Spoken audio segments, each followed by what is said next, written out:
Fafirru ilallah. Itu banyak tuh di ayat yang lain juga ada. Fafirru ilallah, fafirru ilallah. Jadi ada sesuatu yang kita disuruh cepat-cepat oleh Allah Subhanahu wa ta'ala. Disuruh cepat-cepat oleh Allah Subhanahu wa ta'ala, yaitu taubat.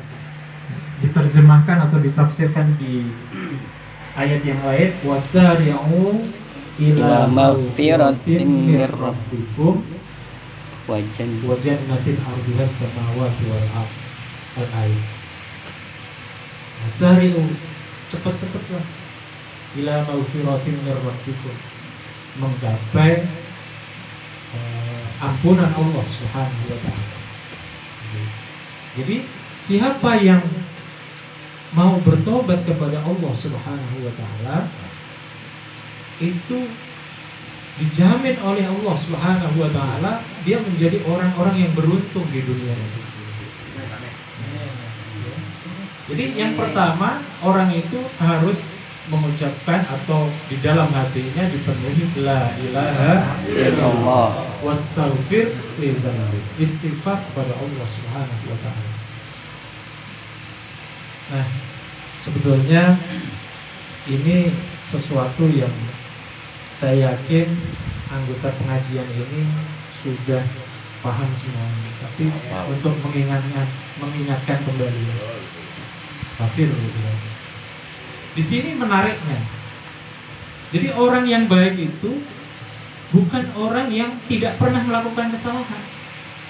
Kayak lagunya Rhoma Irama itu.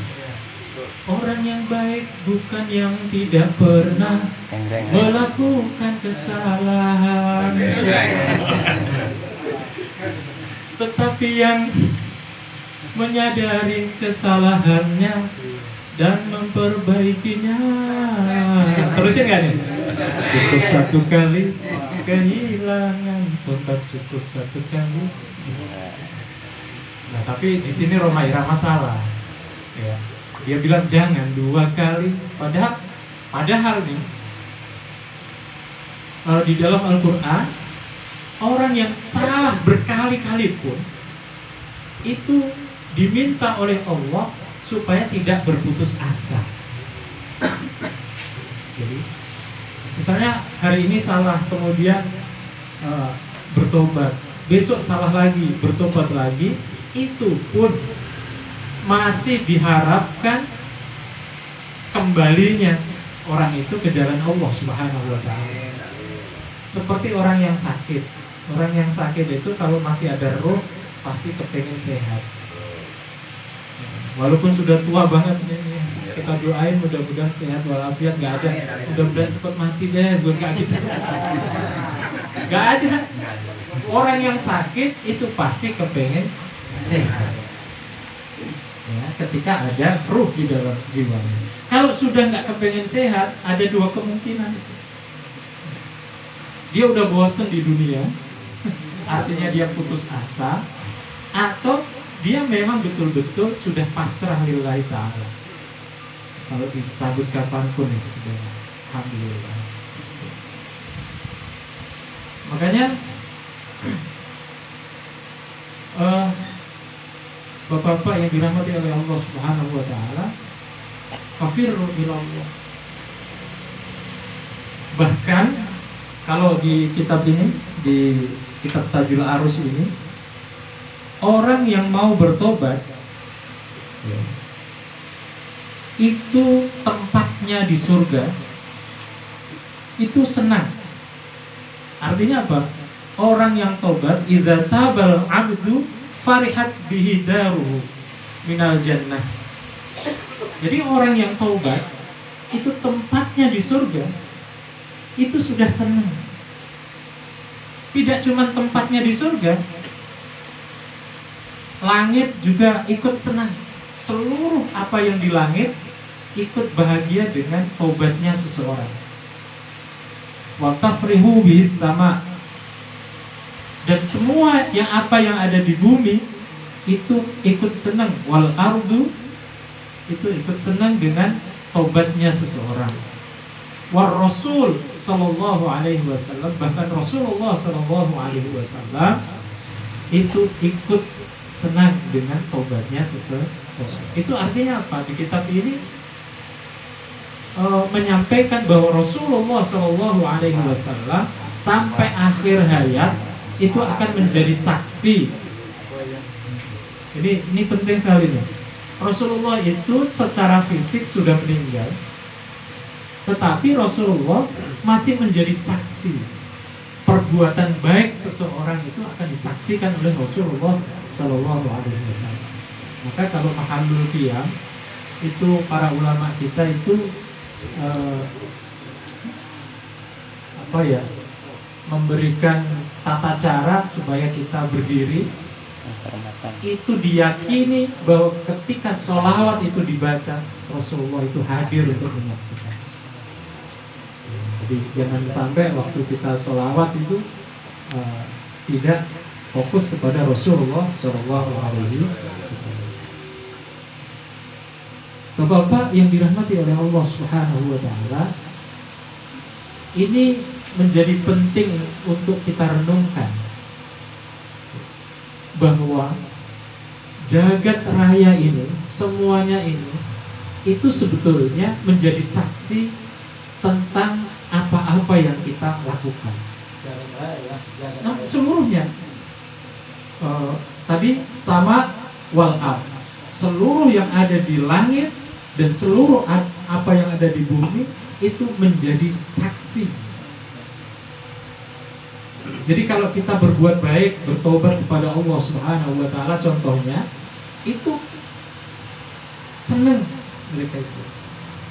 Jadi kalau di dalam Al-Quran ada Sabbahalillahi ma fis samawati wa ma fil ardh. Jadi seluruh yang ada di jagat raya ini, samawati wal ardh, itu tasbih kepada Allah Subhanahu Wa Taala. Tasbih itu bukan hanya mengucapkan subhanallah alhamdulillah, bukan. Tapi tasbih itu adalah patuhnya sesuatu kepada Allah Subhanahu Wa Taala secara terus menerus. Tasbih itu, Pak. Jadi tasbih itu nggak cuma mengucapkan subhanallah, subhanallah, subhanallah, tetapi patuhnya seluruh ciptaan Allah itu kepada Allah Subhanahu Wa Taala terus menerus. Tasbih itu nggak cuma sekali. Saya kan udah pernah ikuti aturan Allah, sekarang udah nggak lagi dong. Nggak gitu. Terus menerus seseorang itu mengikuti aturan Allah Subhanahu wa Ta'ala. Maka ketika dia melenceng dari aturan Allah Subhanahu wa Ta'ala, Allah itu senang ketika hamba itu kembali.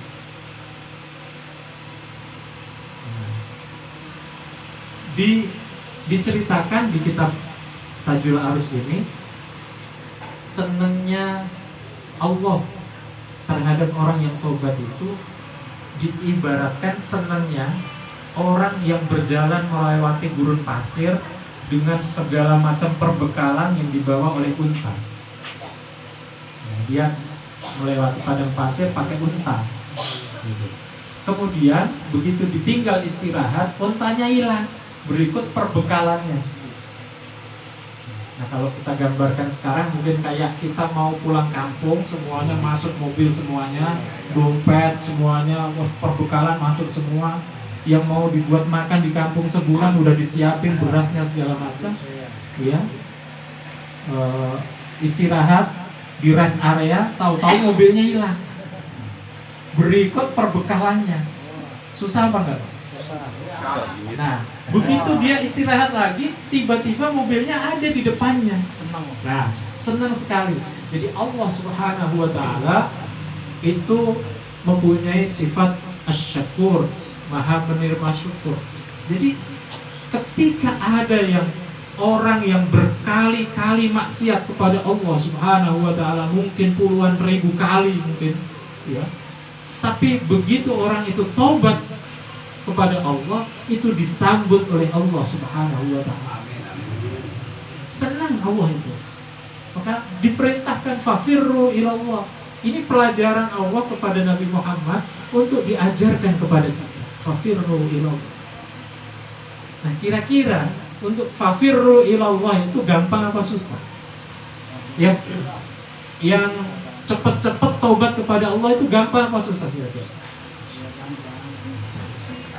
Pasti akan susah ketika orang itu tidak menyadari kesalahannya. Balik lagi ke lagu itu. Tidak menyadari kesalahannya dan memperbaikinya. Ada dosen filsafat itu menerangkan begini. Kalau orang India kan suka dengan sapi ya. Sapi itu dianggap hewan yang sangat cantik sekali, suci, disucikan. Bahkan ada orang yang punya sapi itu ditaruh di kamarnya, saking disucikannya sapi. Nah, tiba-tiba sapinya hilang.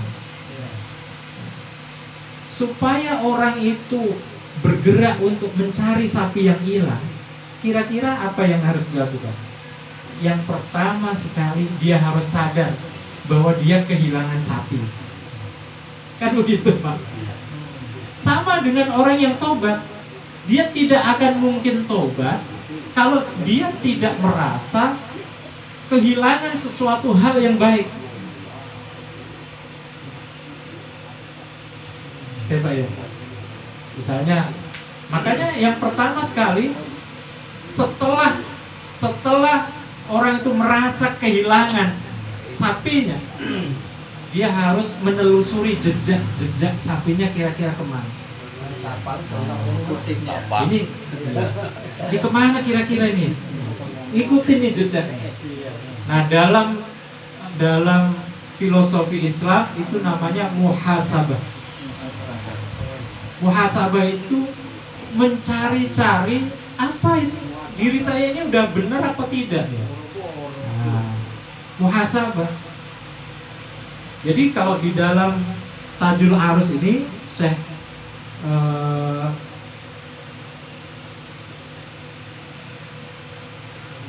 namanya Syekh Ibnu Athaillah Asy-Syakandari, itu beliau mensyaratkan ya, kalau bisa seseorang itu setiap malam itu mengoreksi dirinya sendiri. Setiap malam mau tidur, Pak, apa yang kita perbuat seharian penuh ini tadi? Kira-kira apa yang kita perbuat seharian ini tadi? Kalau didapati apa yang kita lakukan ini sudah baik, kita ucapkan alhamdulillah. Tapi kalau seharian ini, ya Allah, aku tadi marah-marahin orang, bener apa enggak itu? Nah, dikoreksi tuh, oh ternyata nggak bener, aku tadi nggak bener. Cepat-cepat menyadari kesalahannya dan tobat kepada Allah Subhanahu wa ta'ala. Tubu ilallah. Jadi nggak nunggu setiap lebaran sekali baru minta maaf. Ya, kalau memang dikoreksi kok ada salah, cepat-cepat minta maaf. Nah, bahkan saya punya saudara, Pak. Saya punya saudara itu setiap habis ngobrol sama orang dia minta maaf. Minta maaf. Pernah suatu saat dia nganterin mobil saya datang. Harusnya saya terima kasih. Begitu pulang dia minta maaf. Kenapa dia senang begitu? Katanya dengan meminta maaf pada orang yang kita zalimi itu menyebabkan rezekinya lancar. Kadang-kadang Pak, kita menzalimi orang nggak berasa, itu yang membuat rezeki seret. Iya kan? Kadang-kadang kita naik motor atau mobil, cepret, nggak kita sadari tuh ada orang misuh-misuh. Saya tadi lihat ada visual di sana itu jancuk. Ada tulis ini. Ya, jancuk juga. Misuhin orang gitu. Ya. Kita nggak sadar. Nah, yang begitulah istighfar kepada Allah Subhanahu wa ta'ala. Kalau bisa kita minta maaf. Saya pernah naik mobil, udah hati-hati di dekat sana kelurahan, tiba-tiba ada lubang Pak. Saya nggak tahu, cepat ada orang lewat. Wah, saya dimaki-maki habis. Nggak malu sama pecinya, kebetulan saya pakai peci putih. Nggak malu sama peci, padahal kita nggak sengaja macet gini, macet. Kebetulan pas kena lubang, dia di dekat situ. Cepet. Dimaki-maki orang. Namanya cobaan setan udah bilang. Ngomel Pak, Saya langsung muhasabah, aku salah apa ini kok bisa dimarahin orang sampai begitu. Saya udah minta maaf Pak, nggak sengaja. Jadi yang dimarahin peci yang kopiah saya itu. Nggak malu sama kopiahnya. Ya, jadi muhasabah. Jadi orang itu nggak bakalan bisa taubat kalau dia nggak merasa ada perbuatan salah yang dilakukan. Nah itu mencari jejak sapi tadi. Kalau sudah kelihatan, mungkin buntutnya, ya, buntutnya itu buntutnya, tanda-tanda. Maka kita harus hati-hati untuk mendekatinya. Dekatinya, kita harus bersungguh-sungguh mengalahkan sapi itu supaya dia bisa kepegang. Kan, nah itulah nafsu, menundukkan nafsu kita. Kadang-kadang kita sudah lihat Pak, oh kesalahanku di sini. Tapi nafsu berkata, itu kan kamu marah kan karena dimarahin sama dia duluan. Ngapain kamu merasa salah? Kan kamu yang benar. Nafsunya ngomong Pak, layaklah dia itu dimarahin. Begitu. Padahal kalau di dalam Islam, orang yang baik itu adalah orang yang mengekang amarahnya. Wal afina anin nas. Jadi walaupun dia layak marah, tapi dia tidak marah. Itu yang baik. Apalagi nggak layak marah tapi dia marah.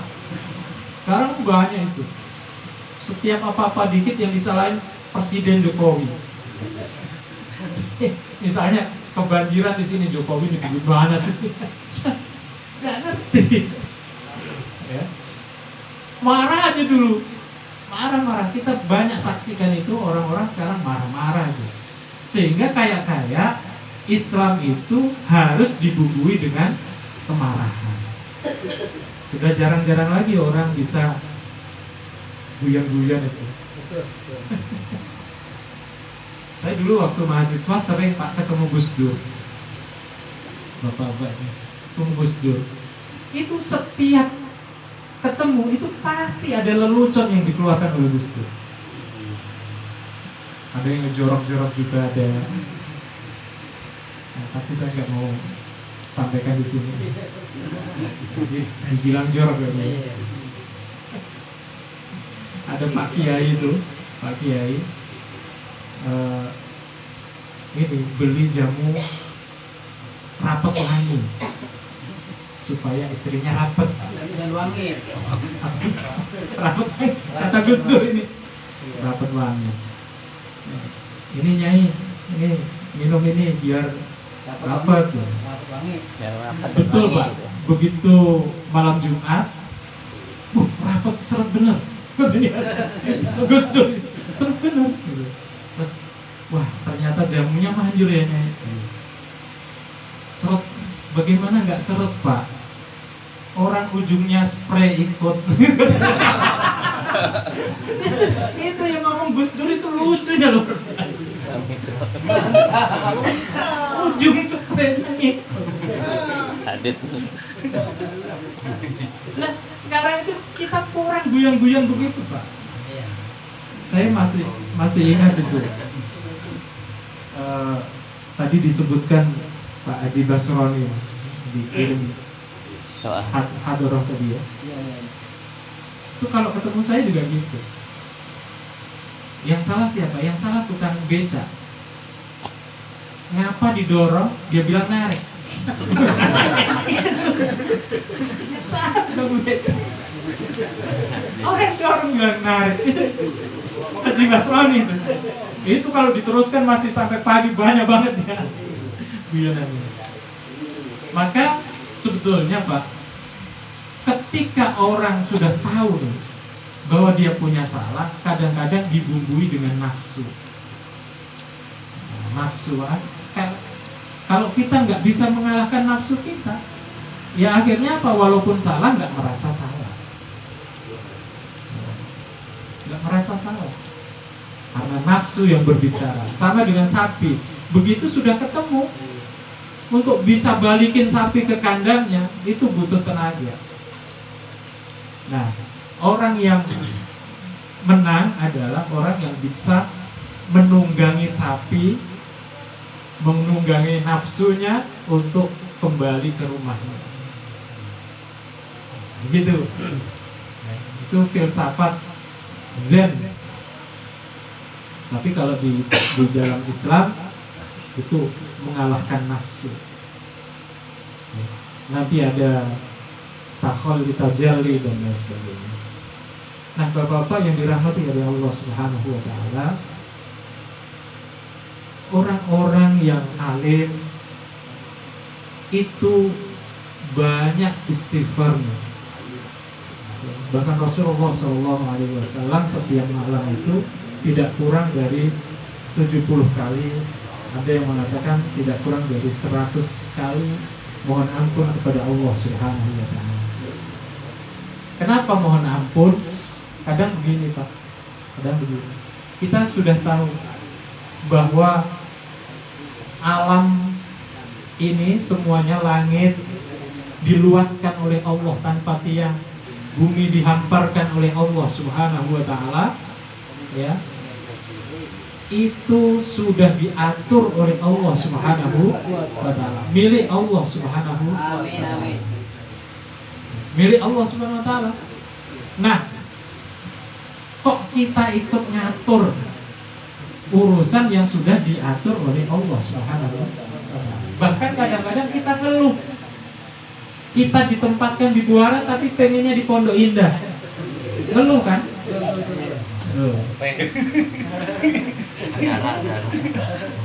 Kita dilahirkan di sini tapi kepengennya di situ. Banyak keinginan kita.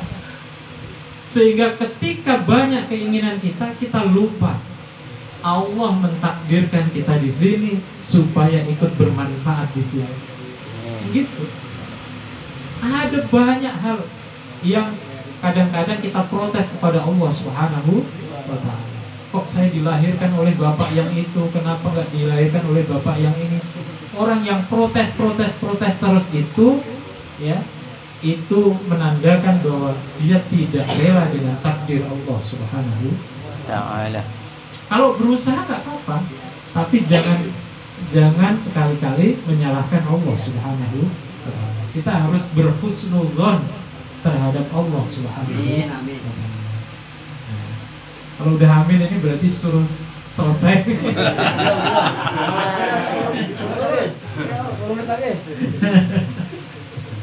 Nah itu, mudah-mudahan kita semua tidak jauh dan tidak menjauh dari Allah Subhanahu wa taala. Kita mendekat kepada Allah Subhanahu wa taala, karena hanya dengan mendekat kepada Allah Subhanahu wa taala kita bisa menjadi raja-raja di dunia ini. Amin. Kalau kita mendekat atau tunduk kepada dunia, maka selamanya kita akan menjadi budak dunia. Mudah-mudahan ada manfaatnya. Saya mohon maaf apabila ada kata-kata yang kurang berkenan. Billahi taufiq wal hidayah, wallahu muwaffiq ila aqwamit thoriq. Assalamualaikum warahmatullahi wabarakatuh. Waalaikumsalam warahmatullahi wabarakatuh.